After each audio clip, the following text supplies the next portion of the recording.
तो चलिए सीधे बात करते हैं भारत के 2026-2027 के बजट की। देखिए, ये सिर्फ नंबरों का खेल नहीं है। असल में ये एक पूरा गेम प्लान है, एक रोड मैप कि भारत एक विकसित राष्ट्र कैसे बनेगा।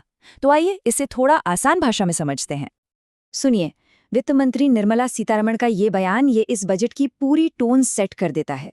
मतलब साफ है, सरकार दुविधा में नहीं बल्कि एक्शन मोड में है। बड़े सुधारों की बात हो रही है, लोक लुभावन वादों की नहीं। लेकिन सवाल ये है कि जमीन पर इसका मतलब क्या है? तो यही सबसे बड़ा सवाल है ना, कि आखिर आने वाले साल के लिए भारत का इकोनॉमिक गेम प्लान है क्या? ये बजट देश को किस रास्ते पर ले जा रहा है? चलिए इसी को समझने की कोशिश करते हैं। ठीक है, तो सबसे पहले इस बजट के पीछे की बड़ी सोच, जो विजन है, उसे समझते हैं। तो देखिए, इस पूरे बजट के दिल में है एक सपना, विकसित भारत। अब ये सिर्फ कोई सुनने में अच्छा लगने वाले नारा नहीं है, नहीं, ये एक बहुत ही महत्वाकांक्षी ब्लूप्रिंट है। एक नक्शा है जो भारत की अर्थव्यवस्था और समाज को पूरी तरह से बदलने की बात करता है। और इस बड़े लक्ष्य तक पहुंचने के लिए सरकार ने 3 कर्तव्यों या कह लीजिए 3 पिलर्स पर फोकस किया है। पहला, इकोनॉमिक ग्रोथ को तेज करना। दूसरा, लोगों की उम्मीदों को पूरा करना और उनकी क्षमता बढ़ाना। और तीसरा, ये पक्का करना कि मौके हर किसी तक पहुंचे। यही 3 चीजें इस पूरे बजट की नींव हैं। तो चलिए सबसे पहले पिलर की बात करते हैं, यानी इकोनॉमी को रफ्तार देने के लिए क्या प्लान है। थोड़ा गहराई में चलते हैं। जरा इस नंबर पे गौर कीजिए, 12.2 लाख करोड़ रुपए। ये एक बहुत बहुत बड़ी रकम है और ये सारा पैसा जा रहा है इंफ्रास्ट्रक्चर पर। सोचिए, ये देश की नींव को फौलादी बनाने जैसा है। और इसका मतलब सिर्फ सड़कें या पुल नहीं है, इसका मतलब है तेज रफ्तार ट्रांसपोर्ट, ढेर सारी नई नौकरियां और व्यापार के लिए बेहतर माहौल। तो सवाल ये है कि इतना पैसा जा कहाँ रहा है? तो सोचिए, नए फ्रेट कॉरिडोर बन रहे हैं, यानी मालगाड़ियों के लिए खास रास्ते। 20 नए वाटरवेज शुरू हो रहे हैं। 7 हाई स्पीड रेल कॉरिडोर पर काम होगा और भी बहुत कुछ। मतलब मकसद साफ है, पूरे भारत में सामान और लोगों की आवाजाही को पहले से कहीं ज्यादा तेज, आसान और सस्ता बनाना। यही तो इकोनॉमिक ग्रोथ का असली इंजन है। और सिर्फ इंफ्रास्ट्रक्चर ही नहीं, मेड इन इंडिया को भी जोरदार पुश मिल रहा है। आप देख सकते हैं, बायोफार्मा हो या इलेक्ट्रॉनिक्स कंपोनेंट्स, इन सेक्टर्स में हजारों करोड़ रुपए डाले जा रहे हैं। क्यों? ताकि हम इन चीजों के लिए आत्मनिर्भर बने और दुनिया के बाजार में मुकाबला कर सके। अच्छा, सड़कें बन गईं, कारखाने लग गए, लेकिन कोई भी देश सिर्फ इनसे नहीं चलता। देश चलता है अपने लोगों से।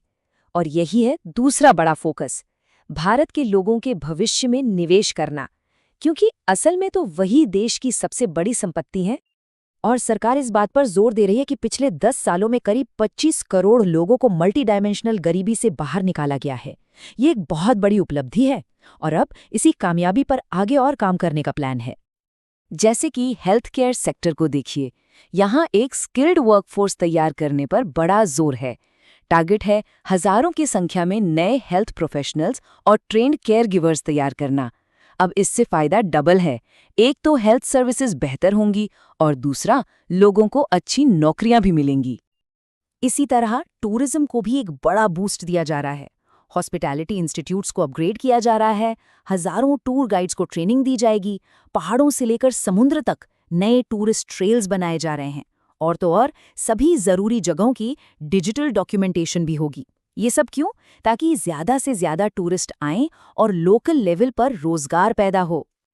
चलिए अब बात करते हैं उस चीज की जिसका असर हम सब पर पड़ता है, यानी टैक्स और सरकार के पैसों का हिसाब किताब। ये जो नंबर आप देख रहे हैं 4.3%, ये 2026-27 के लिए सरकार का अनुमानित फिस्कल डेफिसिट यानी राजकोषीय घाटा है। आसान भाषा में कहें तो ये सरकार की आर्थिक सेहत का एक तरह का रिपोर्ट कार्ड है। अब ये राजकोषीय घाटा शब्द सुनने में थोड़ा भारी लगता है ना, पर यह है बहुत सिंपल। इसे अपने घर के बजट की तरह समझिए। मान लीजिए आपकी आमदनी से ज्यादा आपका खर्चा है, तो जो कमी रह गई वही घाटा है। सरकार के लिए भी यही है। ये वो पैसा है जो सरकार को अपने खर्चे पूरे करने के लिए उधार लेना पड़ता है। अब यहाँ एक अच्छी खबर है, खास तौर पर उन लोगों के लिए जो विदेश यात्रा करते हैं या फिर विदेश में पढ़ाई या इलाज के लिए पैसे भेजते हैं। एक टैक्स होता है, TCS यानी टैक्स कलेक्टेड एट सोर्स। जैसा कि आप देख सकते हैं, विदेशी टूर पैकेज और कुछ दूसरे पेमेंट्स पर इस टैक्स को काफ़ी कम कर दिया गया है, तो इससे जेब पर बोझ थोड़ा कम होगा। तो कुल मिलाकर ये है 2026 के बजट का रोड मैप। प्लान तो काफ़ी बड़ा और महत्वाकांक्षी है, इसमें कोई शक नहीं। लेकिन असली और सबसे बड़ा सवाल तो यही है कि क्या इसे हकीकत में बदला जा सकेगा? इस बड़े सपने को सच करने के रास्ते में सबसे बड़ी चुनौतियां क्या होंगी? ये एक सोचने वाली बात है ना?